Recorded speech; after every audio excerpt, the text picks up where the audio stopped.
of time.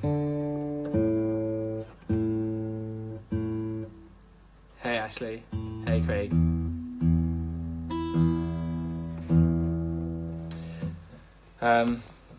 We ran out of time, but I'm going to do one more song and then I'm going to go, because I was in the middle of getting ready to play a song.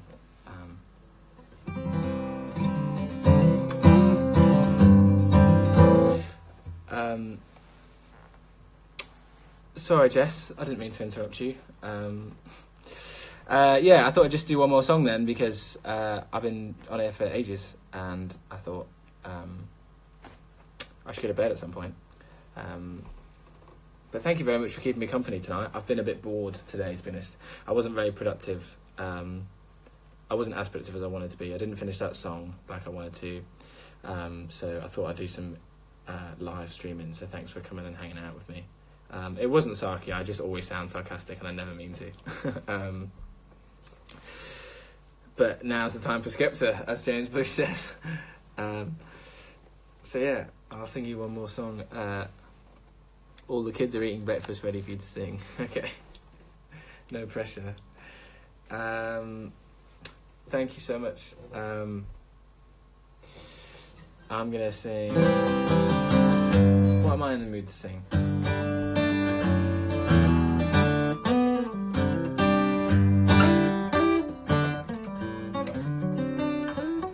Okay, right. What's going on here? Nervous is getting requested big time. I might just do it, just get it done. I think I can still remember most of it. You just have to bear with me.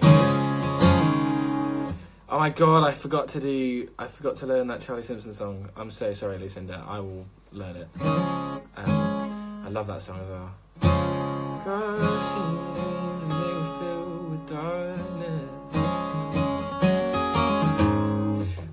Right, okay, I'm going to do a bit of Nervous because I'm going to get as far as I can get with it. And we'll see how I get on. Just got to figure out what key it's in, so bear with me.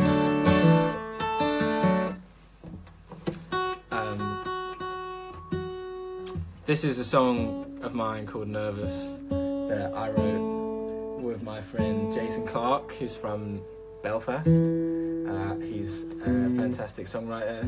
He's written some of my favourite songs, actually. He writes some songs with Ryan McMullen, if you guys have heard of him. I'm sure you have. He's great. If you haven't, check him out. Jason's a good pal of mine, and we wrote this song. It's called Nervous, and I don't know what happened to it, but it just disappeared out of my life for a while.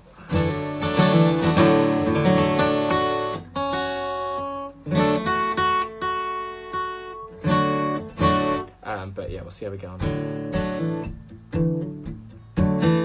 Oh my god, I actually can't remember the pre-chorus at all. I wonder if I've got the lyrics somewhere.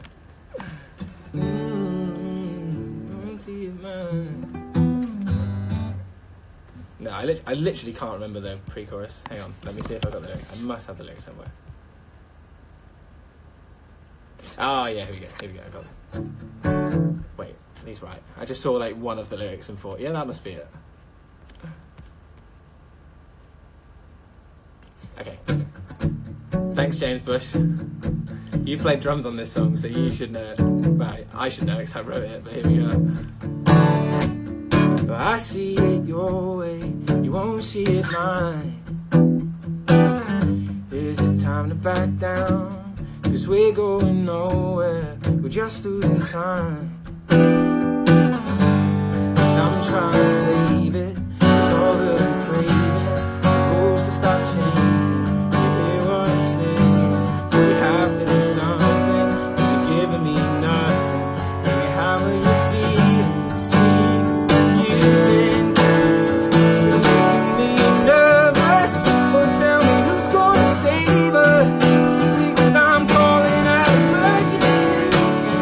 Surface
shore? Why won't you throw me a lifeline? What's this bit? Feel like a man overboard, a million miles from the shore. It shouldn't take you a lifetime. Feel like a man overboard, a million miles from the shore. It's easy, yes, this time. I feel like a man overboard, a million miles from the shore. Why won't you throw me a lifeline?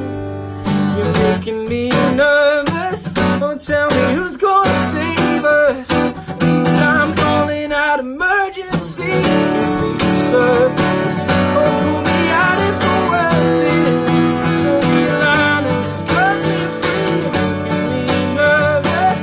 Oh, tell me who's gonna save us. Because I'm calling out emergency. Please the surface. Oh, pull me out if we're worth it. Throw me a line and just cut me free. Wow, I cannot believe I made it through that whole song. I was trying to read the lyrics while singing it, and I realised this note hasn't been edited since 2016, and the lyrics aren't even like right. It's just like literally the raw writing session lyrics. So there's like 5 verses for every verse because it's all like working the lyrics out. But I'm really glad that I'm really glad you requested that because I missed that song. I haven't played it in so long, and that was really fun. So thank you for requesting that. 2017, sorry, not 2016. That was a banger at Shepherd's Bush. Thanks, Dylan. Oh man, I missed that gig. I miss you, man. I hope you're well. I hope I can make it to Australia rather than you coming all the way here to see a show. But one day. I'd love it if you came to the UK to see a show, but it would be a long way to come and I would feel guilty and I'd be really nervous. Sorry. I had to. That my gig wouldn't be worth the trip, so that kind of makes me nervous. Oh my god, I didn't even mean that one. For fuck's sake. Yeah.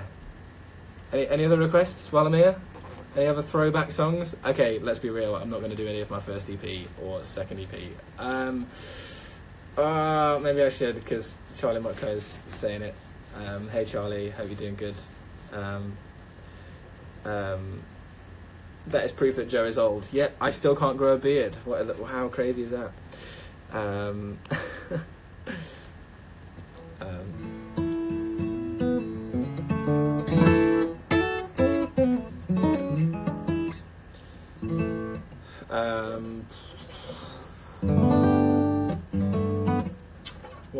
What can I play?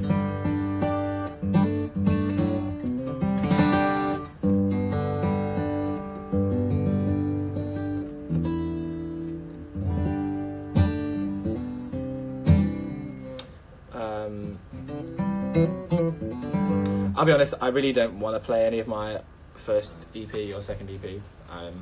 I don't mind some of the songs on the set. I actually like the second EP. I'm really proud of that, and I'm proud of the first one too.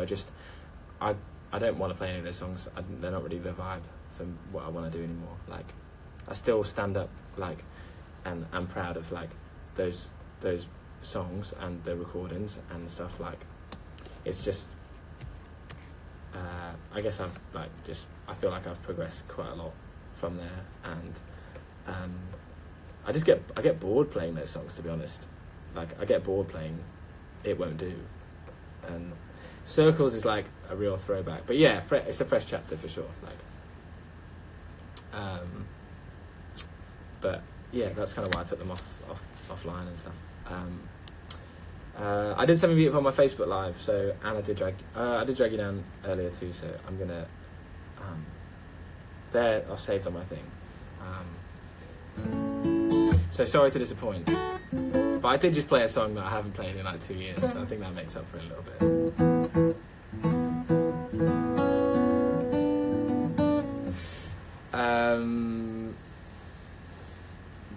The growth has been mad, yeah, still no facial hair though. One day.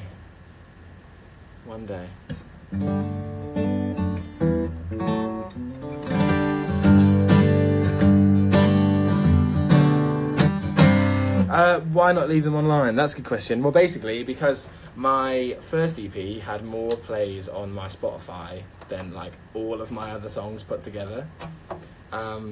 So when people were finding my music, like I was playing like support slots for people and stuff like that. It was like people would hear my songs and then go and check me out after the show if they liked it, and then they'd go and listen to a bunch of songs on Spotify that I didn't play. Like they'd go to my Spotify and see Learning to Fly, Lost, Circles and stuff at the top of my Spotify, and it wouldn't sound anything like Drag You Down, Better By Now.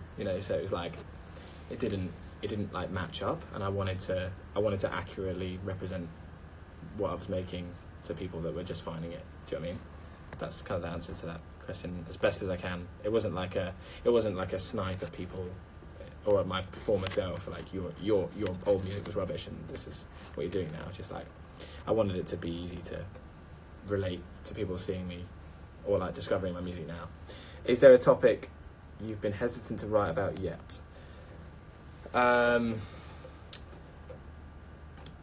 guess so. Like there's lots of topics that I try and write about, and then nothing works straight away.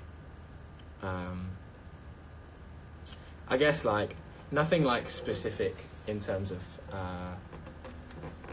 like a scenario or a thing or like a relationship or anything like that. There's none of that that's making me go, oh yeah, I really want to talk about that specific relationship or that specific time.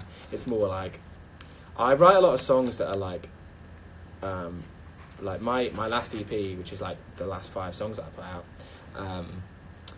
It's called Honesty and Apologies, and they're like brutally honest or brutally apologetic songs. Like If Your Mine is like the most honest, probably one of the most honest songs I've ever wrote, and The Middle is probably the most apologetic. Like it's brutally apologetic. It's me taking responsibility for something, and like a lot of things in my life that I had never kind of really spoke up about, I guess. Sorry, this is such a long answer to this question. Please feel free to let me know if this is like really long and boring. So yeah, like I guess like they were very like personal songs, and now, but on the flip side, when those songs were out of my brain and I'd written them, I was like, I feel really good about writing that, So now I've been writing songs since those songs that kind of take the same narrative or the same approach, I guess. So like I'm writing another song at the moment. Well, I like that song I just played you. The other one that I was just playing. Yeah, it's kind of. I mean, I think if you need therapy, you should go to therapy. But like, it's. Sometimes I make songwriting way harder for myself than it needs to be for my career. Like I enjoy songwriting. I love writing songs even when it's really hard and I get nowhere with it. That's the brutal honesty of it. Like I love writing songs so much that I will, it's like I love it being accurate and but at the same time, like I would sacrifice like a scenario in a song. If I was writing a song about like a situation, I would change the scenario slightly if it made the song accurate to how it made me feel, whereas I wouldn't change the feeling to fit accurate with the scenario of the song, if that makes sense. Such a tangent, so sorry.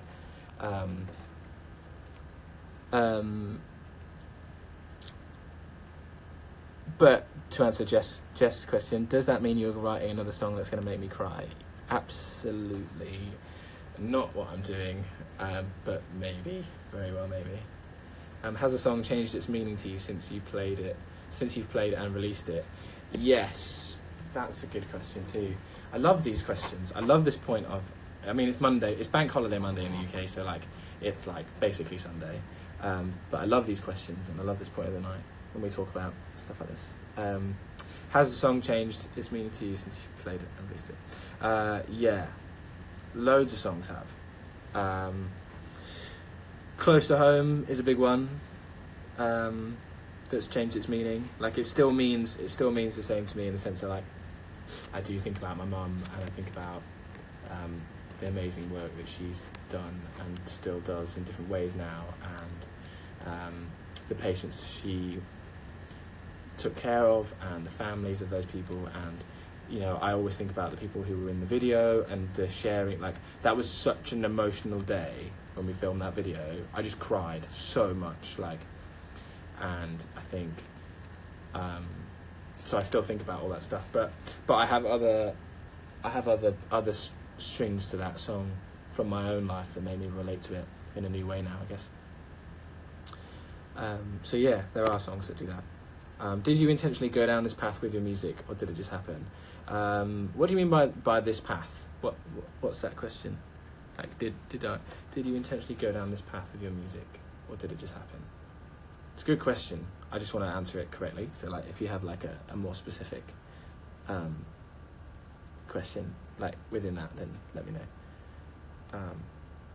I cry every time I watch it without fail. So do I. I still cry when I watch it. My sound, like, okay. I mean, and I guess it was intentional because it's like I make the music that I want to make without any compromise, like to the point where I maybe could be more commercial or more universal, I guess. I don't know.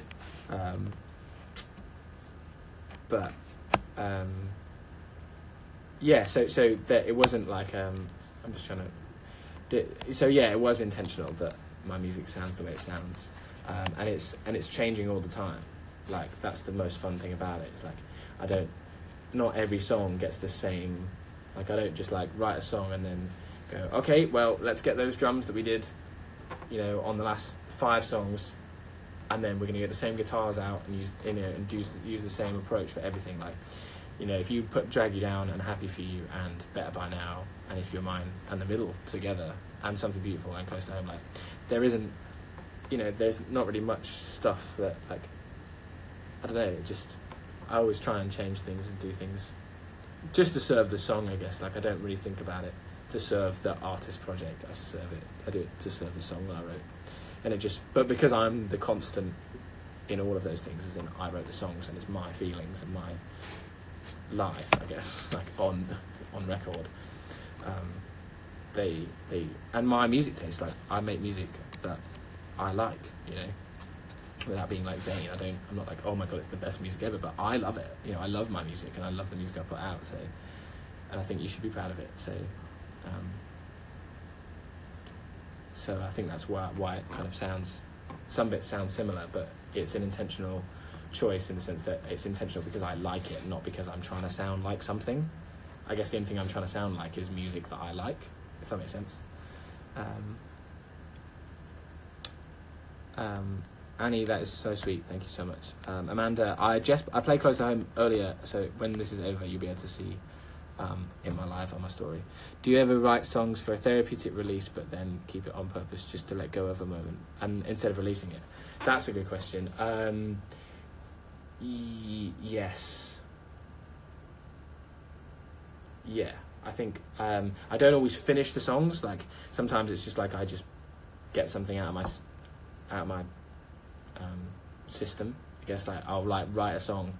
You know, I wrote a song about this the quarantine thing that we're all in, like the lockdown. I was getting really annoyed about it because I was still seeing like friends of mine from school, like on Facebook, getting really annoyed that they couldn't go to the pub. This was like before the pubs closed, and they were like, or they were just closing them or whatever, and they were like, oh, we can't go out and we can't do this. And I get it, it's frustrating, and being at home all the time isn't anywhere near as fun as being able to go out sometimes. Do you know what I mean? Because that's the thing, being at home isn't bad all the time, you know, not for me. It might be for some people, and if that's the case, then fair enough. But I just I was getting really annoyed at it, so I wrote this song. And this wasn't like a song that I wanted to release. I did put a bit on Instagram just because I needed to rant, and I was like, I'm going to do it on Instagram. But I was literally writing a song that was like, no way I can complain, it's the middle of the day, and I'm sad at home, I'm watching Stranger Things. And it was just like this stupid song about like me being at home going like, I've got nothing to complain about. basically. And then the chorus was like, 'cause somewhere out there's a mother standing, sitting in a waiting room. Somewhere out there's a mother screaming, I take the pain for you. Yeah, somewhere out there's a mother running out of tears to lose. And somewhere out there's a mother just praying for good news. So yeah, that was like a song idea I had. It was basically like people were moaning about shit that wasn't that important in the grand scheme of things. And I was thinking like somewhere there is a mum or like someone's family member is sitting in a hospital like waiting room, like praying that their sibling, daughter, son, husband, whatever, makes it through this horrible illness. Do you know what I mean? And it's like sometimes I just needed to like remind myself I had that perspective and be like, please have some perspective for the people who just, not because like you should feel ashamed that you feel like that, because you can't help feel annoyed if if you feel trapped and you feel frustrated. That's a horrible feeling, but sometimes giving someone some perspective can make them realize what they've got and how lucky they are, because you should always focus on the good things, I guess. Like don't ignore the bad things and deal with them, but focus on the good things too, because I always try and be positive. Sorry, that was real deep. So that was the answer to that question. I do write songs that are just sorry, my phone's gonna die. So that was what that was about. That was the answer to that question. Honestly, I love your music. Thank you so much, Amanda. That is so sweet. You are lovely. That would be a fantastic Mother's Day song. Yeah, maybe it would be. Maybe I should finish it. If you could do a duet with or collab with another artist, who would it be and why? That's a good question. So many, like literally so many. I love collaborating with people and working in different projects. Like, it's what I do most of the year. But if I was picked, like, I'd love to do a duet with like Casey Musgraves. That'd be amazing. I'd love to work on some of like Lewis Watson's an amazing one. Like I'd love to do something with Lewis Watson. I'd love to do something with like Lauv. I think he's amazing. John Mayer, obviously.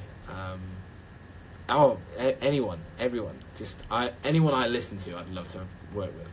Dermot Kennedy, I'd just like to write something with him. I think he's amazing, like so poetic, and he paints such a vivid picture. So I love his music. And I also would love to work with someone like Jack Garrett, just to make something crazy. That would be fun. Yeah, and loads of people. Just so many legends. Great question, Laura, thank you.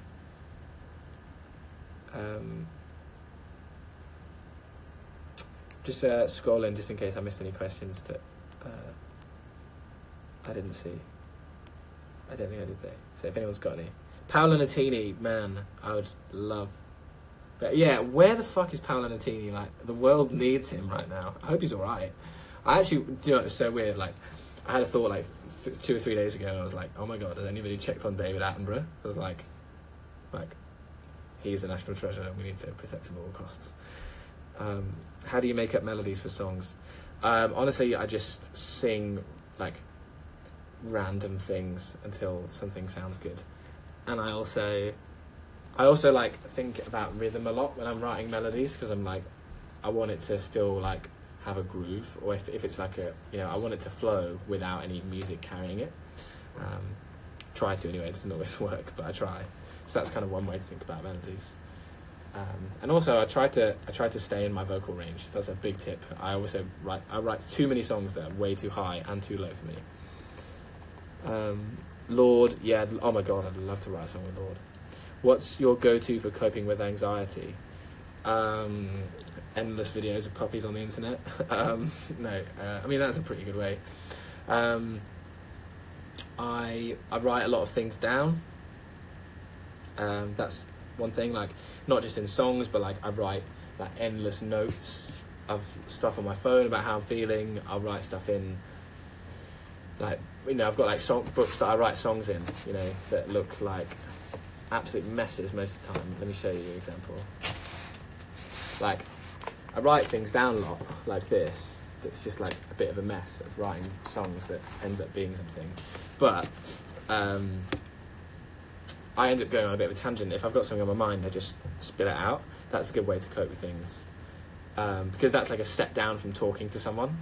Like, if I just talk to my phone or my laptop or like a book that I'm writing in, then that means that I'm getting something off my chest, and then I can assess it before having to like talk about it with somebody, and I could try and make a bit more sense of it myself before going out of my comfort zone to talk to somebody. But with that said, I do think it's really important to like open up to people, because that's the thing, I do that knowingly that I'm going to talk to someone about it afterwards.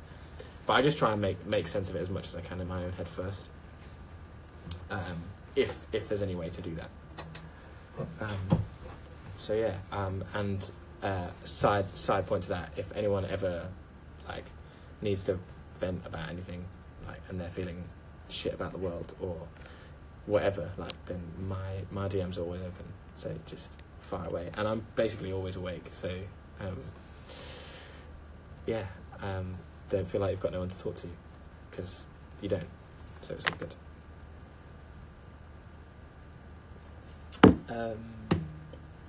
Fire away. Just want to hear me say the word groove. What's wrong with me saying the word groove? I didn't say groovy, because that's like, you know, like fun disco dad, or like groovy. How's the process from you writing a song and ending it on Spotify? Do you produce it myself? Yes, I co-produce pretty much all my music. I haven't produced any. Close to Home is the only song I've produced on my own, but like, it's acoustic guitar and piano, so it wasn't like I did engineer it and think about it, and it was a real piano and real guitars and, you know, whatever, so there was like a bit of production / engineering going into it more than anything else. But yeah, I produce music with my friend Matt, who plays keys in my band from time to time. Matt Cottrell, Matt Cott Music is his Instagram. He's amazing. He's a fantastic mixing engineer. I work with some great songwriters that I co-write music with.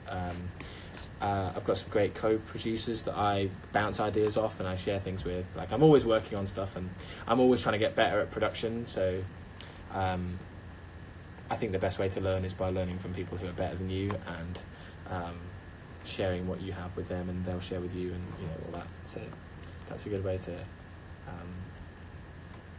yeah, I guess, like, there's a lot of steps before it getting to like Spotify, but it doesn't go to Spotify until I'm definitely happy with it, for sure. Which takes a long time, just because I want it to be, I don't want to regret putting something out because it didn't sound good. You know, that would be so annoying, because I can sort that.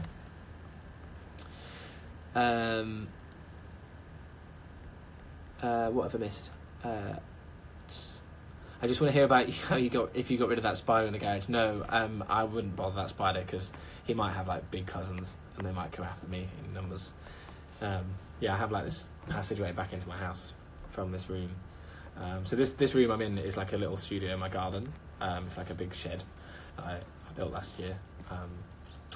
And I go back into my house and there's like so many massive spiders in that little corridor thing. And I worry for my life a lot. But they're on lockdown as well, so, you know, I've got to learn to cohabit. I just love it how groove is on my list of words. Okay, it's changed. I still love you though.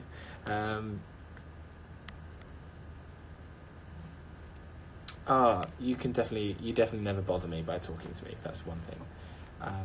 Do you show the person if the song is about them before it's released, like the middle? Good. That's a really good question. Okay, so Happy For You. You know that sassy song that I put out last year? I'm happy for you. Turn the page and, well, I guess I'm just old news. Well, I'm happy for you. And I don't blame you getting caught up, 'cause that's what lovers do. That song, I showed it to the guy that I sent it to him before I went on tour, because I was. I mean, to be fair, that song is about like a couple of different people, but it's about one in particular. But he didn't even bat an eyelid when I showed it him. He was like, "Oh, cool song, bro." I was like, "Thanks, mate." So I do show it to.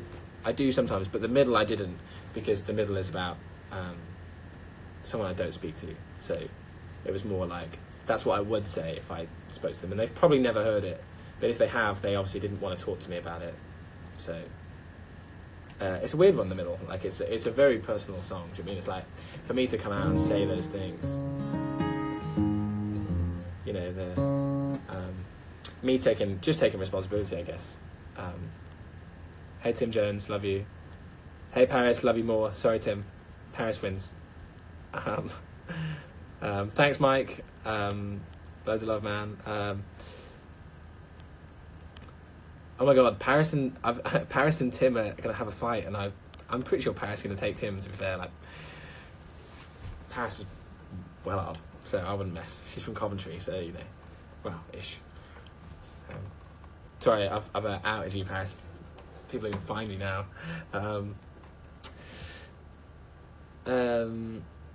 This is all shit. I'm sorry, Tim. I love you, really. Yeah. Any more questions? My phone's probably going to die in the next 10 minutes. So if anyone's got any more questions, Tim, how are you doing? Paris, how are you? I know I spoke to you about an hour and a half ago, maybe 2 hours ago, but just checking you're okay. Shut up, Tim. I live close. All my family work in Cov, so you know, big up. We love Coventry. Very proud to be where we're from, you know. My phone dies in every live stream, yeah, because I'm like at the end of my contract, and my phone, you know, it's on its way out. I need a new one. Only people from Cov can hate on Cov. That is absolutely correct. It's a shithole, but it's our shithole is the phrase you're looking for there. I loved these questions tonight, by the way, everyone. Like, really loved them. Like, so many good questions about, you know, songwriting and what it means, and just everything. Like, so many good questions. You all are amazing people, and I don't take that for granted, like, at all. I think it's so cool that I can, like, go on my phone and go live and have a real chat, you know, with real people, even though it's, like, on Instagram Live. You know, it's amazing. I love it. So if you've got any more questions, now is the time. If you don't worry about it.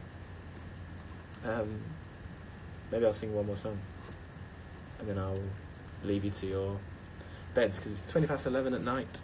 Sorry to tell you the time.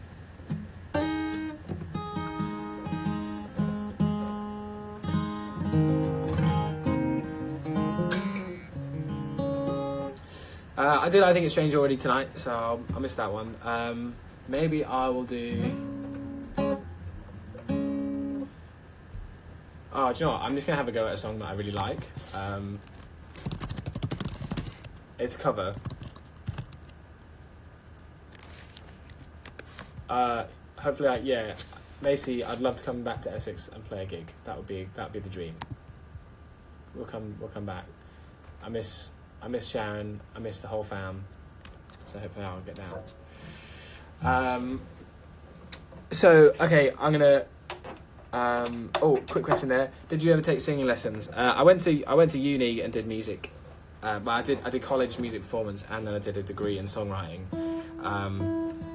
So I've had vocal lessons in those places, but I've never had like private singing lessons.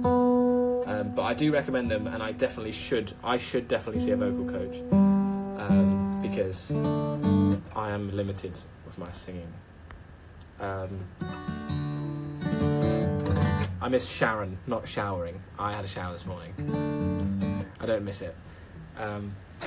Any advice on how to sing higher? Get a vocal coach, and they will be able to help you a lot better than I can. But it's down to your technique, I guess, and your breathing and all that stuff. But I'm not qualified to answer that. I think it's changed by James Burgess. Hang on. Oh, James, can you slow down? So good that video is. Okay, I'm going to play one more song. Yes, I'll come back to the Sunflower Lounge. Next Birmingham show, I'll try and make it there. If not, we'll play somewhere else in Birmingham and it'll still be wicked. But I love the Sunflower Lounge, it's a vibe, and I'm a big fan of that place. Anyway, this is a song. This is a song called "The Men That Drive Me Places." Like, I heard this song like a couple of weeks ago, and I hadn't heard it for about a year, and I forgot how amazing it was. And it's such a good concept about. And I have a very like, I mean, I don't have the success that Ben. This is a song by Ben Rector, and he's like really famous and is, you know, smashing life. So he has obviously a different experience in life to me, but I have a very similar outlook, I think, in the sense that like the song is about taxi drivers that drive him to shows and stuff like that, and he gets chatting to them in the shows in the car rides, and they're like, "Hey Jade, I love you so much," yeah. Anyway, this song is about like his conversations with taxi drivers, and I think it's amazing.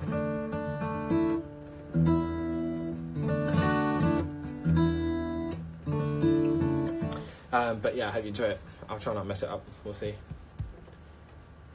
I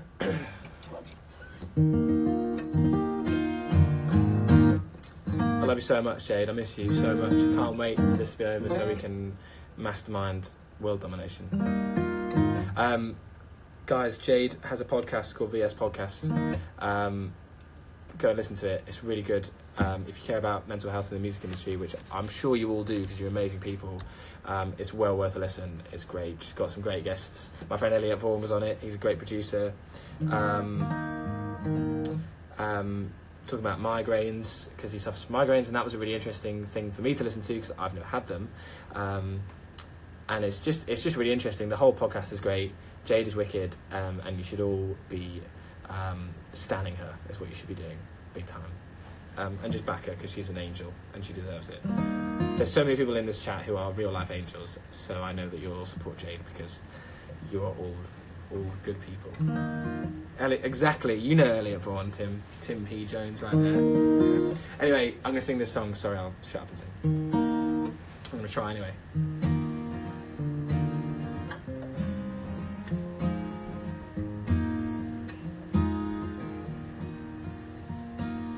Howard drives a minivan with the cruise ships from Fort Lauderdale, and it's been this way since 1994.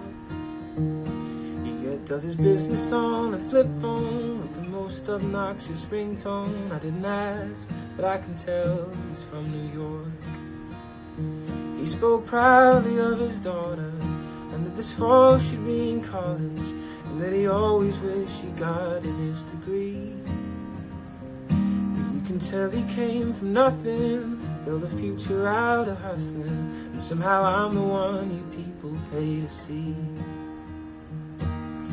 Oh, ain't that just the way it goes? You dealt a good hand, and you get celebrated. Oh, how am I the only one who knows I'm half the man of the men that drive me places?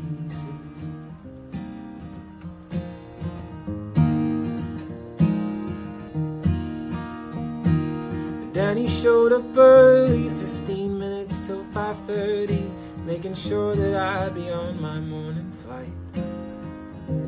He said he'd love to fix computers, but that he can't until he's fluent, so he spends his driving money taking class at night. He wore a neatly ironed dress shirt, and he helps his kids with homework.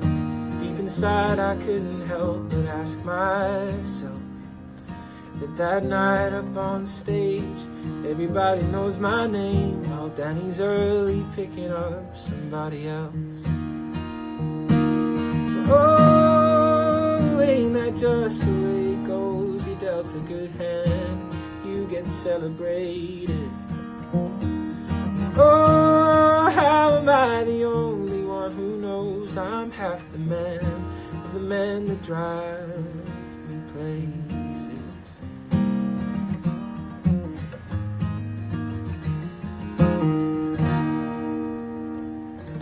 a beautiful middle 8 to that song. However, my phone is on 6% and it's going to die and I won't make it. So I'm going to end on that note. That song is called The Men That Drive Me Places. It's by Ben Rector. I will... it's in my playlist, so if you follow me on Spotify, plug. Follow me on Spotify, you'll see it on there. It's a beautiful song, it's a beautiful album. Thank you so much for tuning in. Thanks for hanging out. I love you all dearly. But you know this. Yeah, I mean, I'm always on my phone, so you know, I'll speak to you all shortly, probably. Love you loads. Thanks for watching. See you next time. I'm probably gonna go. I'm gonna go live on Sunday night. This next Sunday. That's the plan on Instagram. That was a rhyme. Look at that. Fucking hell. I should write songs. Love you. Goodbye. I'm gonna try and end it anyway.